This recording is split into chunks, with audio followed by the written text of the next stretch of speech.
ओम नमः शिवाय। दोस्तों, हर हर महादेव। आज की वीडियो में आपको भानु सप्तमी यानी कि सूर्य सप्तमी के बारे में आपको संपूर्ण जानकारी मिलने वाली है।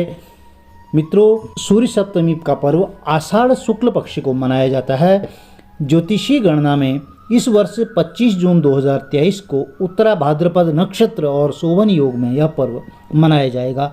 शुभ योग, शुभ नक्षत्र और रविवार के दिन भानु सप्तमी होने के कारण इस पर्व का बहुत ही बड़ा महत्व बढ़ जाता है। भगवान सूर्य की उपासना की जाती है। श्रीमद् भागवत गीता के स्कंद पुराण में ऐसा वर्णन है कि कामना पूर्ति के लिए जो पृथक पृथक देवी देवताओं की उपासना की जाती है, पूजन किया जाता है।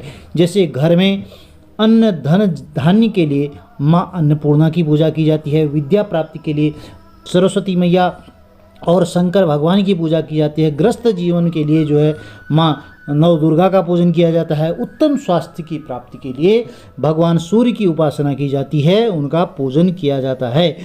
मित्रों, भानु सप्तमी पर किया गया पूजन बहुत ही फलदायी और पुण्य साबित होता है। जिस व्यक्ति की जन्म कुंडली में सूर्य भगवान अशुभ, फलदायी और नीच के होते हैं, पाप प्रभाव में होते हैं, तो उन्हें बहुत कष्ट होता है। तो इस विशेष दिन उनको जरूर पूजा करना चाहिए, भगवान सूर्यदेव की जरूर से आराधना करनी चाहिए। अब आपको क्या करना है, एक अर्घ जो है बनाना है, अर्घ दान करना है, पूजन करना है, या आप आदित्य हृदय स्तोत्र का पाठ भी पढ़ सकते हैं। इसे करना बहुत ही शुभ फलदायी माना जाता है। यह बहुत ही उत्तम उपाय है। इस दिन भगवान सूर्यदेव का आवाहन करें, स्थापना करें और पूजन करें। उनका प्रातःकाल उठ जाएं, साफ स्वच्छ हो जाएं, स्नान ध्यान कर लें। यदि पवित्र नदी हो तो गंगा नदी में या सरोवर पवित्र कुंड में चले जाएं। यदि यह संभव नहीं हो तो आप घर में एक बाल्टी में गंगा जल की कुछ बूंदें डाल करके आप स्नान कर सकते हैं। साफ स्वच्छ वस्त्र धारण कर लें। भानु सप्तमी के दिन शुभ संयोग में भगवान सूर्यदेव को अर्घ्य देने और उनकी पूजा करने से जीवन में चल रहे हर प्रकार के संकट दूर होते हैं। वंश वृद्धि के लिए जो है सूर्य भगवान की उपासना इस दिन बहुत ही लाभकारी मानी जाती है। इस दिन सूर्यदेव को जल में लाल चंदन मिला करके अर्घ्य देने से पुण्य की प्राप्ति होती है। यह संतान, आरोग्यता और वैभव प्राप्ति के लिए इस दिन आप व्रत भी रख सकते हैं।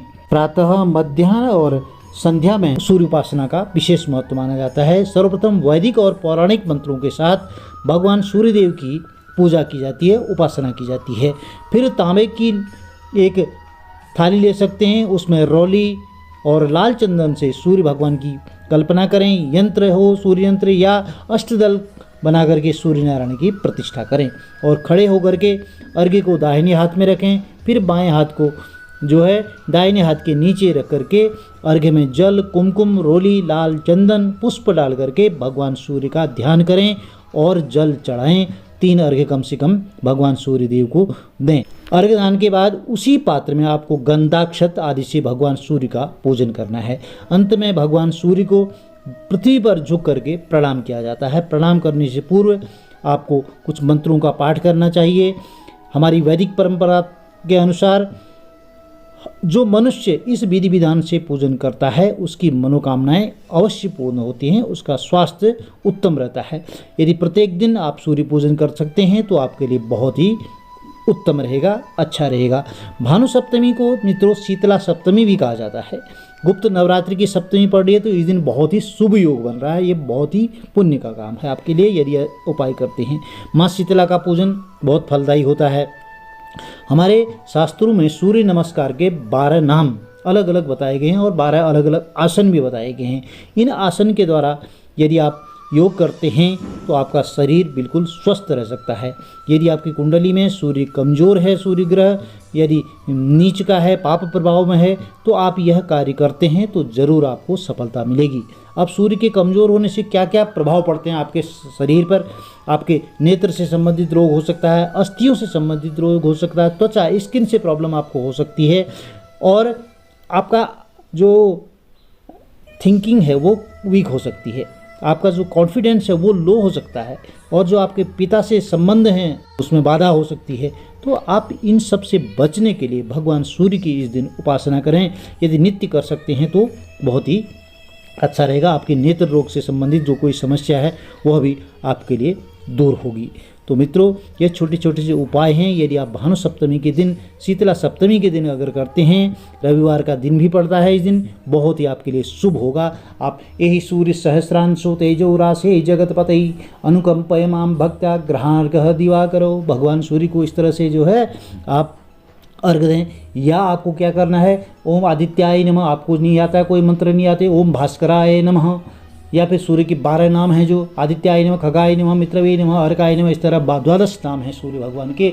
तो इन नामों से कोई भी नाम लेकर के आप उच्चारण करके भगवान सूर्य को जल देते हैं साधारण तरीके से भी, तो भी आपकी मनोकामनाएं पूर्ण होंगी और आपका स्वास्थ्य अच्छा रहेगा। आपको कुछ भी नहीं आता है, एक स्नान ध्यान के बाद एक तांबे का लोटा लें, उसमें थोड़ा सा पीली हल्दी डाल दें और एक लाल पुष्प डाल दें। सूर्य भगवान का ओम भास्कराय नमः इस मंत्र का केवल नाम लेकर के भी सूर्य भगवान को अर्घ्य देते हैं, तो भी आपकी मनोकामनाएं पूर्ण होंगी, आपका स्वास्थ्य उत्तम रहेगा। भगवान सूर्यदेव आप सबकी मनोकामनाएं पूर्ण करेंगे। सूर्य नारायण जो है सप्त अश्व यानी कि 7 घोड़ों पर सवार होकर के विचरण करते हैं। हमारे शास्त्रों में सप्तमी तिथि के स्वामी भी सूर्य ही हैं, इसलिए सूर्य का सप्तमी तिथि के साथ संयोग होना और उस दिन व्रत धारण करना मानव मात्र के लिए बहुत ही कल्याणकारी होता है। मित्रों, यह भानु सप्तमी पर बताए गए कुछ उपाय विधि विधान था। यदि आपको वीडियो में दी गई जानकारी अच्छी लगी तो चैनल को लाइक, शेयर और सब्सक्राइब जरूर करें। भगवान भोलेनाथ आप सबकी मनोकामनाएं पूर्ण करेंगे। कमेंट्स में ओम भास्कराय नमः जरूर लिखें। हर हर महादेव, जय माता दी।